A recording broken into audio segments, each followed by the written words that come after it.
face in achieving anything you desire. Rule number 1, the most important key to achieving great success is to decide upon your goal and then launch. Get started, take action, do something, move. A 12-year study at Babson College concluded that the act of taking the first step is what separates the losers from the winners, or the winners from the losers.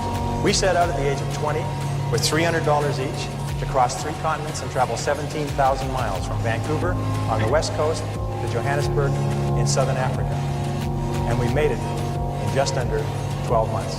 But the most important step was the first one. All the rest followed from there. Number 2, once you've launched towards your goal, never consider the possibility of failure. The Germans have a saying, it's immer vorne, nie zurück. Immer vorne, nie zurück, and it means always forward, never backward. Always forward, never backward. Never consider the possibility of failure. Every person here is here because they refused to quit when the going got rough.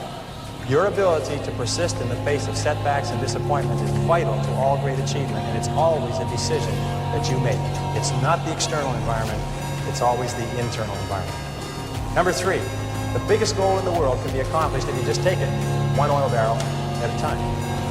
Thomas Carlyle once wrote that our great business is not to see what lies dimly at a distance, but to do what lies clearly at hand. The only time you will ever have is now. If you live every day, every hour, the best you can, the rest will take care of itself. As the Bible says, sufficient unto the day are the cares thereof.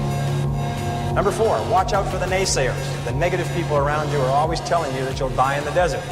Get around positive people. Get around winners like people in this room. Fly with the eagles and refuse to listen to objections and reasons why you can't succeed. Someone once said that if every possible objection must first be overcome, nothing will ever get done. And truer words were never spoken.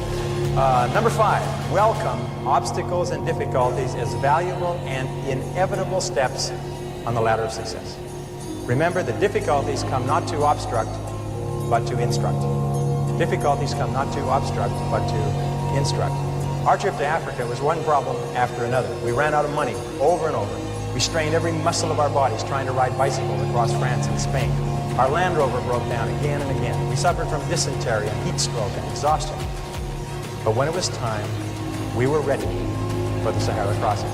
In retrospect, we saw clearly that without the lessons that we had learned from our mistakes, we would have surely died in the desert. And when you look back on any achievement, you will find it was preceded by many difficulties and many lessons. They are the price that you pay for your success, and no success is possible without them. Number 6, be clear about your goal, but be flexible about the process of achieving it. Be willing to change, to try something new. Keep your mind open and fluid and flexible. Be willing to accept feedback from your environment and correct your course. This is a key quality of peak performers. They're not rigid, they're flexible. Remember, it's not what you have, but what you do with what you have that separates winners from losers. It's not what happens to you, but how you respond to what happens to you that counts. In the final analysis, your response to the adversity of life is the real measure of who you are and what you're made of. The Greek philosopher Epictetus once said that circumstances do not make the man or woman. They merely reveal him to himself. And you find out who you really are when you face adversity. And remember, number 7, the last rule is nobody does it alone. At every step on our journey across Africa, people helped us with advice and with food and with assistance and with money, but especially with warmth and with kindness and with generosity. When life is over, it will be the people that we lived and laughed and loved with that we remember more than anything else. So don't be afraid to ask for help from others. It's a mark of strength